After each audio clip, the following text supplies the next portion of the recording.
Nuestro Padre Jesus Nazareno, sinasamba ka namin, pinipintuho ka namin, aral mo ang aming buhay at kaligtasan. Nuestro Padre Jesus Nazareno, iligtas mo kami sa kamatayan. Ang krus mong pinamatayan ay sagisag ng aming kaligtasan. Nuestro Padre Jesus Nazareno, dinarangal ka namin. Nuestro Padre Jesus Nazareno, inulwalhati ka namin. Nuestro Padre Jesus Nazareno, inarangal ka namin. Nuestro Padre Jesus Nazareno, inulwalhati ka namin.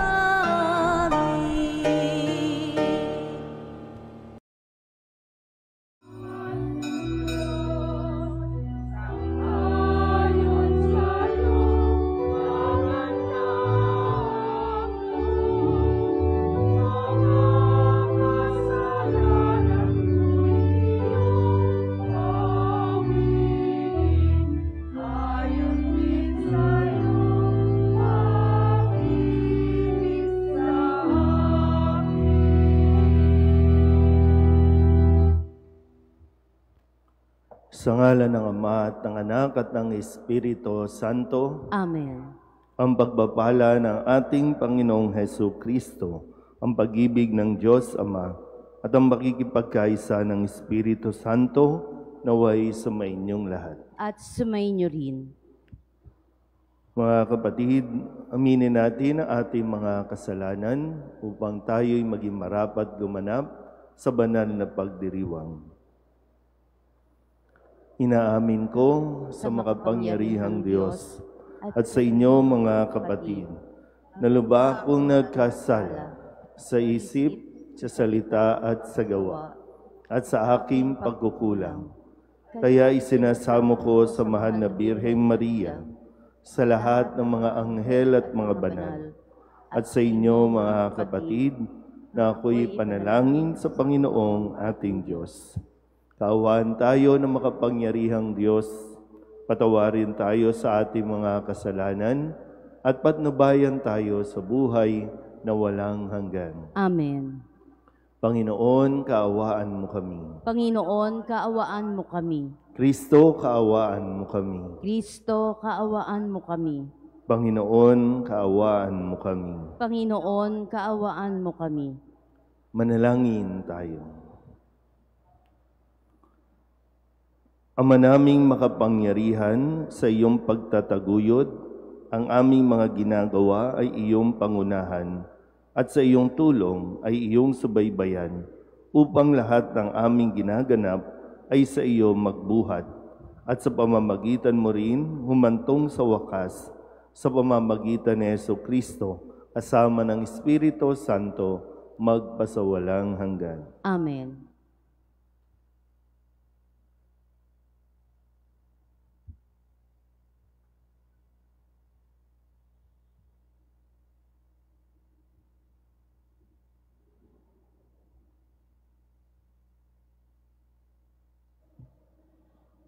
Pagbasa mula sa aklat ng Deuteronomio. Sinabi ni Moises sa mga tao, nasa inyo ang kapasyahan. Kayo ang pipili ng buhay at kasaganaan o ng kahirapan at kamatayan. Kapag sinunod ninyo ang kautusan, inibig ang Panginoon at nilakaran ang kanyang mga landas. Pagpapalain niya kayo sa lupaing ibibigay niya sa inyo. Mabubuhay kayo ng matagal at kanyang pararamihin kayo. Ngunit kapag tumalikod kayo sa kanya at naglingkod sa ibang Diyos, ngayon pa'y sinasabi ko sa inyong malilipol kayo. Hindi kayo magtatagal sa lupaing tatahanan ninyo sa ibayo ng Hordan. Saksi ko ang langit at ang lupa na ngayoy inilahad ko sa inyo ang buhay o kamatayan at ang pagpapala o sumpa. Kaya piliin ninyo ang buhay para kayo at ang inyong lahi ay magtagal. Ibigin ninyo ang Panginoon, makinig sa kanyang tinig at manatiling tapat sa kanya. Sa gayon, mabubuhay kayo ng matagal sa lupaing ipinangako niya sa inyo, sa inyong mga ninuno, sina Abraham, Isaac, at Jacob. Ang salita ng Diyos. Mapalad ang umaasa sa Panginoon tuwina. Mapalad ang taong hindi naaakit niyong masasama upang sundan niya ang kanilang payot maling halimbawa. Hindi sumasama sa sinumang taong ang laging adhikay, pagtawanan lamang at hamak-hamakin ang Diyos na dakila. Nagagalak siyang laging magsaliksik ng banal na aral. Ang utos ng poon, siyang binubulay sa gabi at araw. Mapalad ang umaasa sa Panginoon tuwina. Ang katulad niya'y isang punong kahoy sa tabing batisan. Sariwa ang dahot, laging namumunga sa kapanahunan, at anumang gawin ay nakatitiyak na magtatagumpay. Mapalad ang umaasa sa Panginoon tuwina. Ngunit ibang-iba ang masamang tao, ipa ang kawangis, siya'y natatangay at naipapadpad kung hangi umihip. Sa taong matuwid ay Panginoon ang siyang mag-iingat, ngunit kailanman ang mga masama ay mapapahamak. Mapalad ang umaasa sa Panginoon tuwina.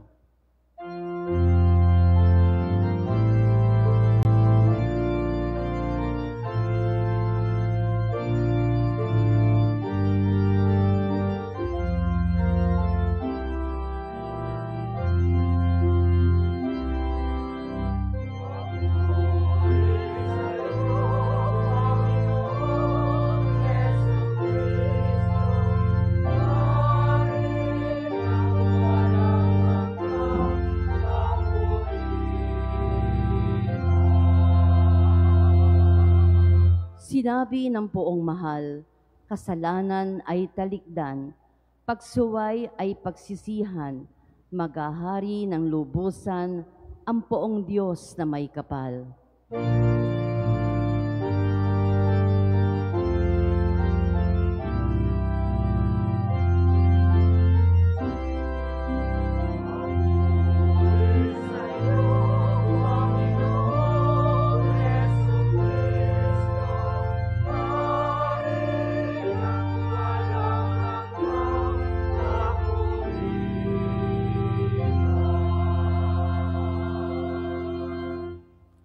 Sumainyo ang Panginoon. At sumainyo rin. Ang mabuting balita ng Panginoon ayon kay San Lucas. Papuri sa iyo, Panginoon.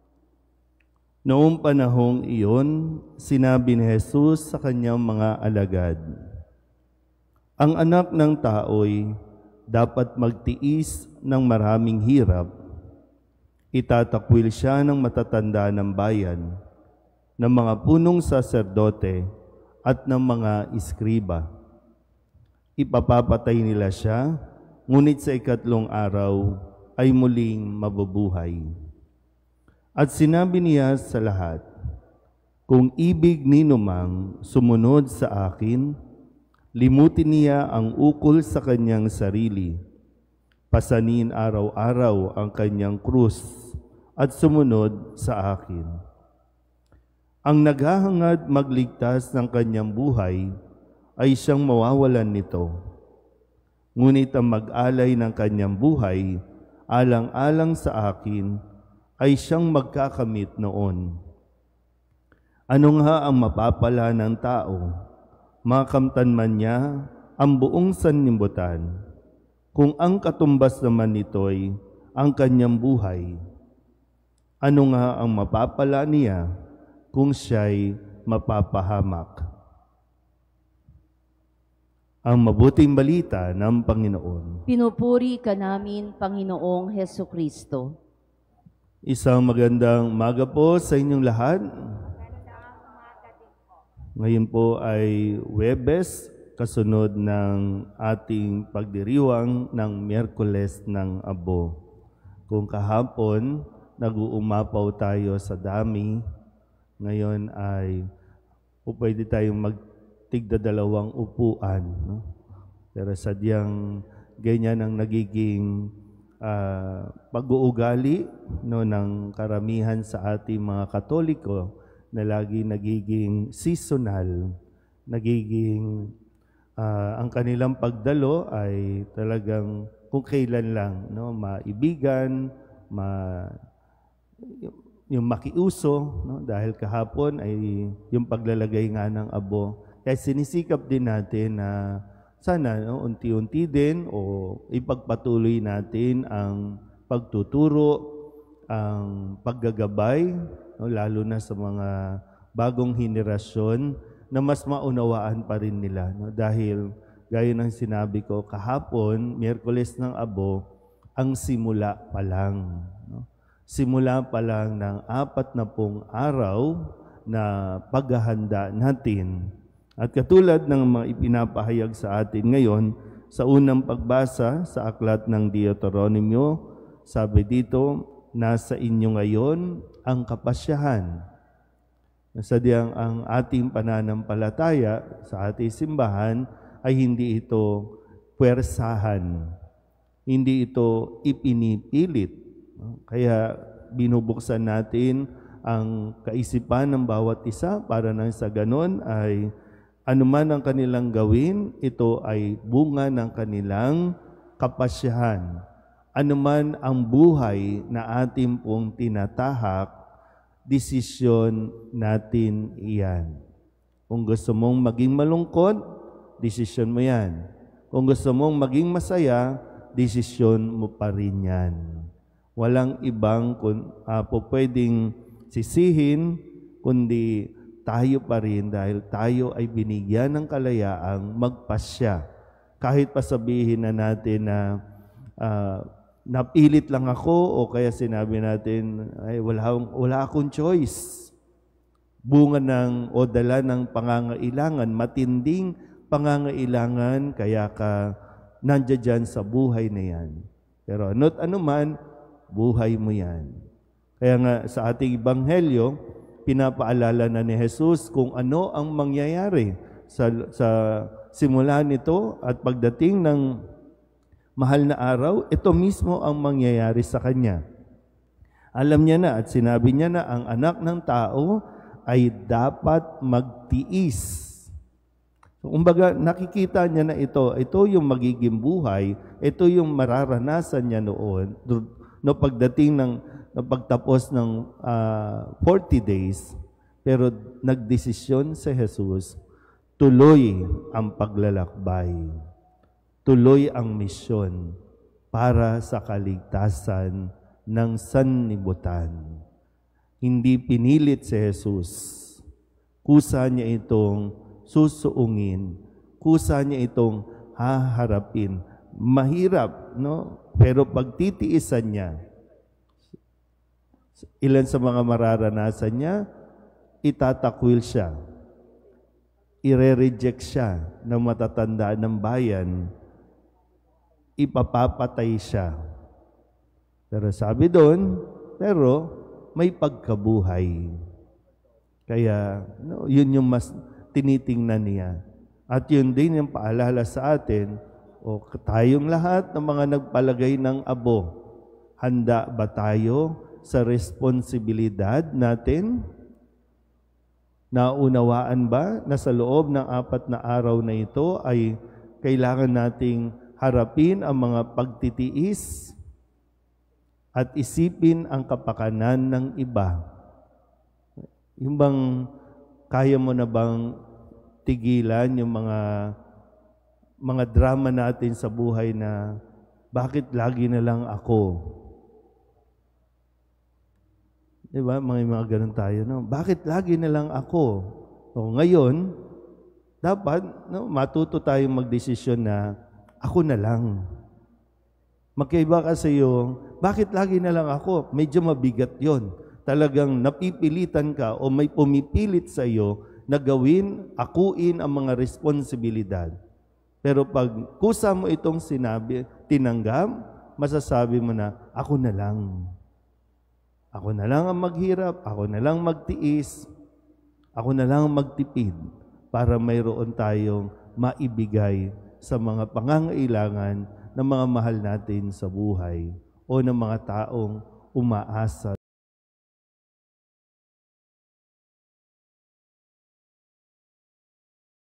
sa atin. So hindi bakit ako, kundi ako na lang. Amen?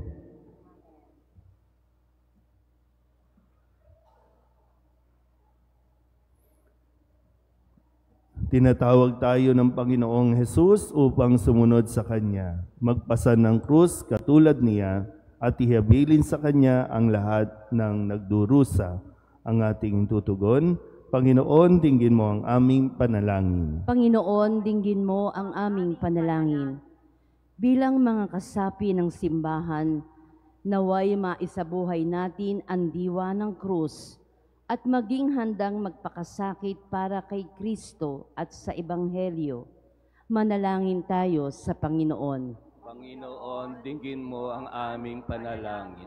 Ang mga pinuno ng ating bayan, naway mahabag sa mga mahihirap at gawin ang mga nararapat upang puksain ang pang-aapi at pagsasamantalang nagaganap sa lipunan. Manalangin tayo sa Panginoon. Panginoon, dinggin mo ang aming panalangin. Ang mga nagdurusa, mga dukha, may sakit, may kapansanan at mga bilanggo, naway hindi mawalan ng pag-asa, bagkus ay makaranas ng nagpapaginhawang pag-ibig ng Diyos. Manalangin tayo sa Panginoon. Panginoon, dinggin mo ang aming panalangin. Ang mga nag-iisa sa buhay, naway makatagpo ng mga taong handang dumamay sa kanilang mga problema sa buhay. Manalangin tayo sa Panginoon. Panginoon, dinggin mo ang aming panalangin. Ang ating mga minamahal na yumao, maging ng kanilang mga naunang pumanaw na mga mahal sa buhay, naway makaisa ng Diyos sa langit sa magpasawalang hanggan. Manalangin tayo sa Panginoon. Panginoon, dinggin mo ang aming panalangin. Idulog din natin sa Panginoon ang ating mga personal na kahilingan at mga panalangin para sa ating mga pamilya. Kasama din ang mga kahilingan ng mga nanonood sa online. Lahat ng mga misang pasasalamat, special na intensyon, agarang paggaling ng mga may sakit at ang lahat ng mga kaluluwa na inihiling na ipagdasal sa misang ito.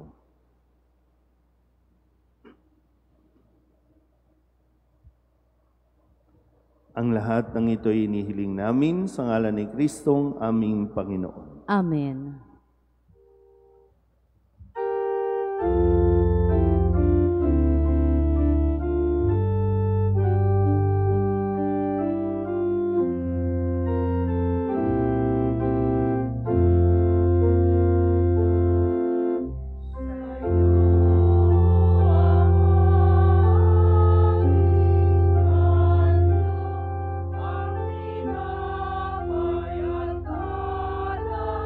Na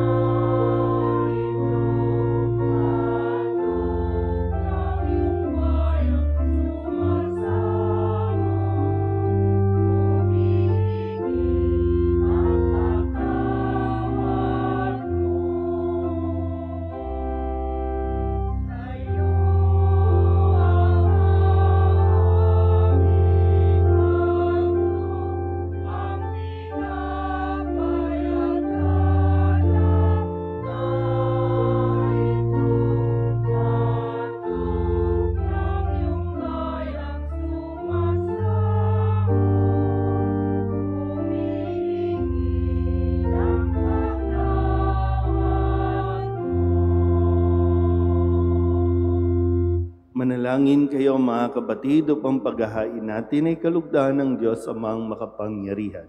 Tanggapin nawa ng Panginoon itong paghahain sa iyong mga kamay, sa kapurihan niya at karangalan, sa ating kapakinabangan at sa buong sambayanan niyang banal. Ama naming lumikha, tunghayan mo ang mga alay naming sa dambana ay nakahain, upang ang iyong minagandang loob na ibigay ay aming maihandog sa pagsamba sa iyong ngalan, sa pamamagitan ni Jesucristo, kasama ng Espiritu Santo, magpasawalang hanggan. Amen.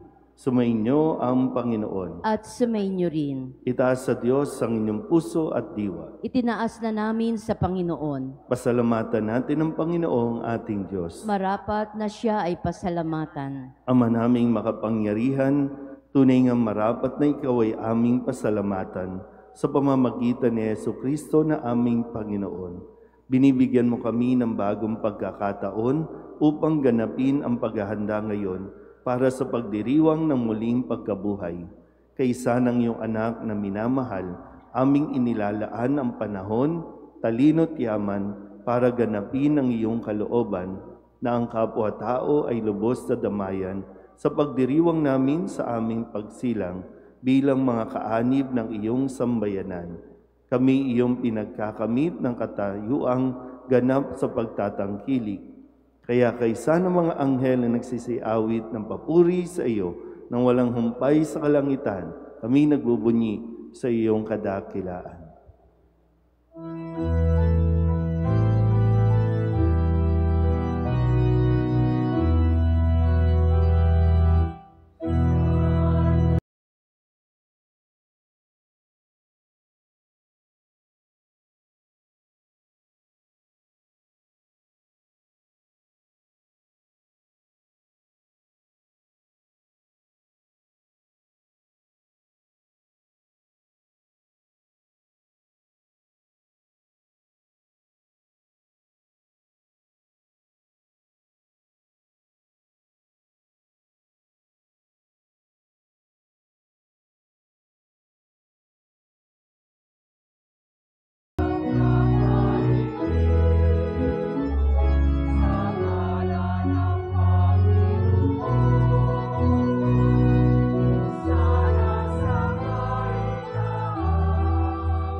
Ama naming banal, ikaw ang bukal ng tanang kabanalan.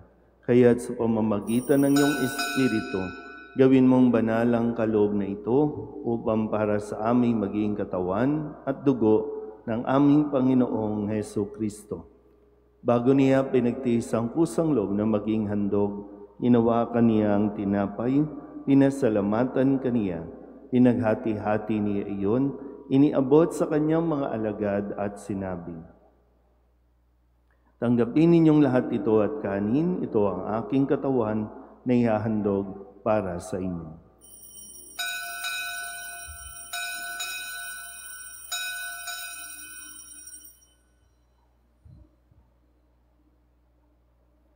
Gayun din naman nung matapos ang hapunan, hinawakan niya ang kalis, muli kaniyang pinasalamatan. Iniabot niya ang kalis sa kanyang mga alagad at sinabi, "Tanggapin ninyong lahat ito at inumin. Ito ang kalis ng aking dugo, ng bago at walang hanggang tipan, ang aking dugo na ibubuhos para sa inyo at para sa lahat, sa ikapagpapatawad ng mga kasalanan. Gawin ninyo ito sa pag-alaala sa akin."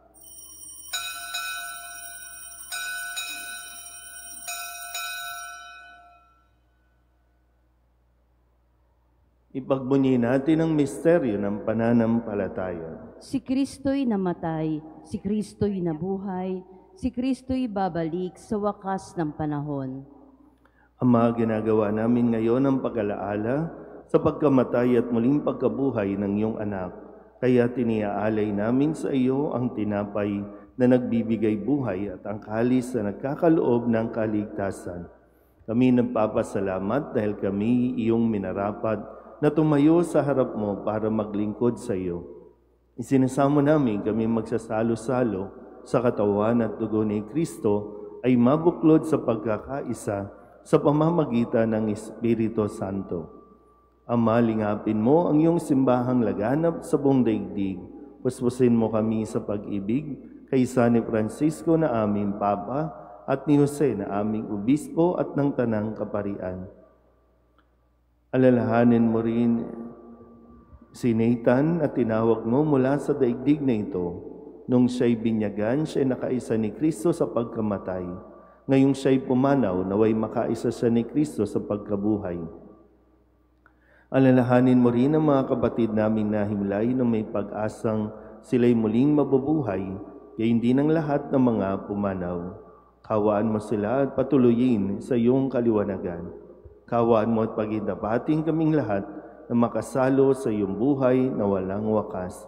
Kaysa ng mahal na Birheng Maria na ina ng Diyos, ng kabiyak ng puso niyang si San Jose, kaysa ng mga apostol at ng lahat ng mga banal na namuhay dito sa daigdig ng kalugod-lugod sa iyo, may pagdiwang nawa namin ang pagpupuri sa ikararangal mo sa pamamagitan ng iyong anak na aming Panginoong Hesu Kristo. Sa pamamagitan ni Kristo, kasama niya at sa Kanya, ang lahat ng parangal at papuri ay sa iyo, Diyos Amang makapangyarihan, kasama ng Espiritu Santo, magpasawalang hanggan.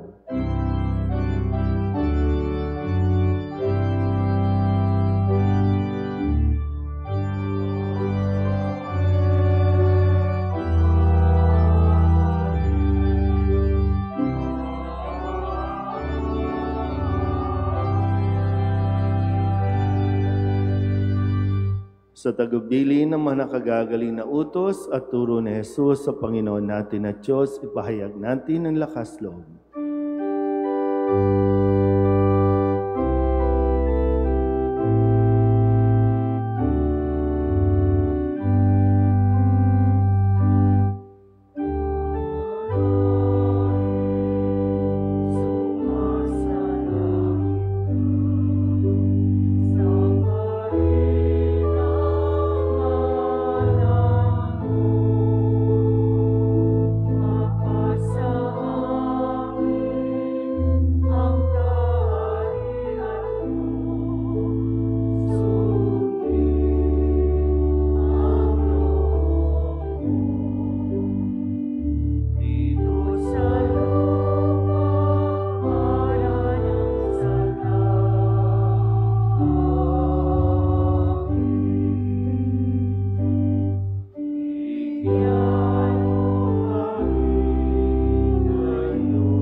Inihiling namin kami iadya sa lahat ng masama, pagkalooban ng kapayapaan araw-araw, iligtas sa kasalanan at ilayo sa lahat ng kapahamakan.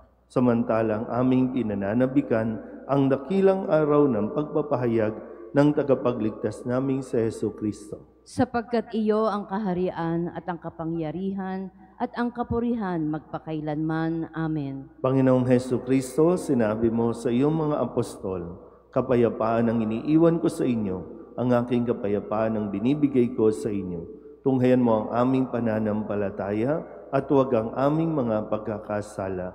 Pagkalooban mo kami ng kapayapaan at pagkakaisa ayon sa iyong kalooban, kasama ng Espiritu Santo, magpasawalang hanggan. Amen. Ang kapayapaan ng Panginoon ay laging sumainyo. At sumainyo rin. Mabigayan po tayo ng kapayapaan sa isa't isa. Kordero ng Diyos, na nag-aalis ng mga kasalanan ng sanlibutan, maawa ka sa amin. Kordero ng Diyos na nag-aalis ng mga kasalanan ng sanlibutan, maawa ka sa amin. Kordero ng Diyos na nag-aalis ng mga kasalanan ng sanlibutan, ipagkaloob mo sa amin ang kapayapaan. Ito ang kordero ng Diyos. Ito ang nag-aalis ng kasalanan ng sanlibutan. Mapalad ang mga inaanyayahan sa kanyang piging. Panginoon, hindi ako karapat-dapat na magpatuloy sa iyo, ngunit sa isang salita mo lamang ay gagaling na ako.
Panalangin sa karangalan ng Nuestro Padre Jesus Nazareno.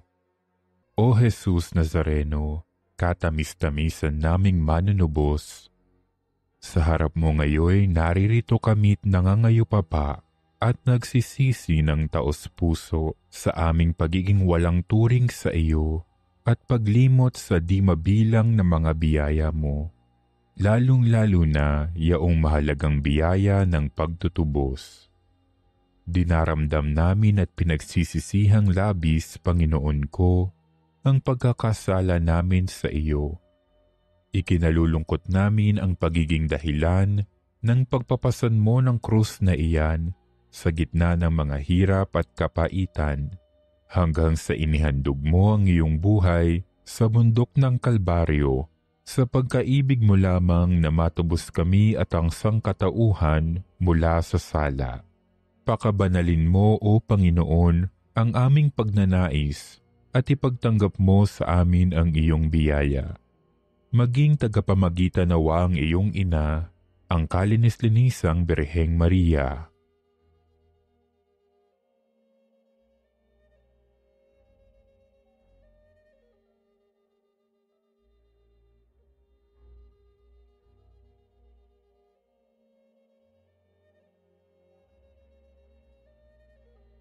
Ama naming makapangyarihan, niloob mong akuin ang iyong anak, ang krus at kamatayan, upang ang sangkatauhan ay matubos at mabuhay. Ang pag-ako namin sa krus at kamatayan dito sa lupa, ayon sa diwa ng pagsunod sa iyong loob, na ginanap ng iyong anak, ay magpagindapat nawa naming kamtin ang lubos na katubusan at pagkabuhay sa iyong piling sa pamamagitan ni Hesukristo kasama ng Espiritu Santo, magpasawalang hanggan. Amen. Nuestro Padre Jesus Nazareno, Panginoon namin at Diyos, kaawaan mo kami.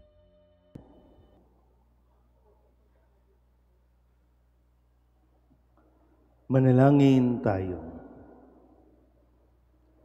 Ama naming mapagmahal, sa pagsasalo namin sa piging mong banal, ang paghahaing ito sa ikapagpapatawad ng mga kasalanan ay sa rinawang laging magdulot ng kaligtasan sa pamamagitan ni Hesukristo kasama ng Espiritu Santo magpasawalang hanggan. Amen. Sumainyo ang Panginoon. At sumainyo rin. At pagpalain kayo ng makapangyarihang Diyos, Ama at Anak, at Espiritu Santo. Amen. Tapos ng banal na misa, humayo tayo sa kapayapaan ni Kristo. Salamat sa Diyos. Magandang umaga po.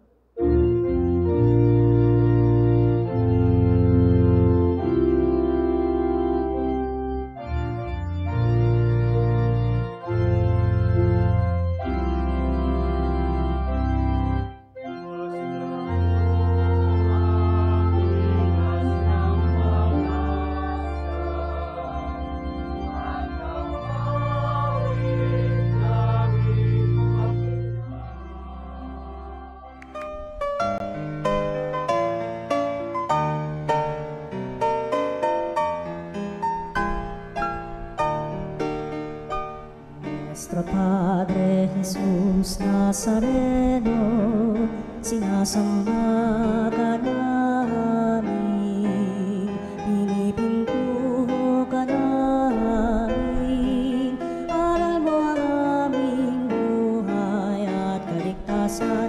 Nuestro Padre Jesus Nazareno, iligtas mo kami sa kamatayan, ang krus mong pinamatayan ay sagisag ng aming kaligtasan. Nuestro Padre Jesus Nazareno, dinarangal ka namin. Nuestro Padre Jesus Nazareno, inulwalhati ka namin. Nuestro Padre Jesus Nazareno,